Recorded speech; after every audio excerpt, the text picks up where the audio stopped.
welcome back to our art studio.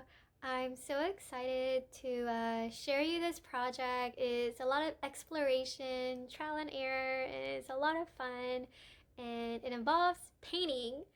If you don't have a paintbrush or paint materials, that is a-okay. Being an artist is to find creative ways to make things work and to also problem solve. So I can't wait to share you some ways that we can make our own paintbrush, or some ways that we can do something that will look like paint.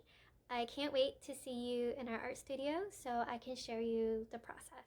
If you don't have a paintbrush at home, that is no problem. You can use a Q-tip, a cotton ball. I use a clothespin to hold the cotton ball for the handle, or you can use roll-up tissues. I roll up the tissues with different sizes, and I also tape the ends so it's easier to hold. If you don't have paint at home, that is also not a problem. When you do your drawing, you can draw with chalk, and once you finish your chalk drawing, get your paintbrush and add some water to make it look like watercolor. You can also get some tinfoil and scribble some washable markers onto the tinfoil for the color, and you can activate the color by using a little bit of water with your paintbrush. You can also do food coloring. Make sure the food coloring is about 1 or 2 drops and add it with some water. You can also try using coffee to paint to cover the white spaces.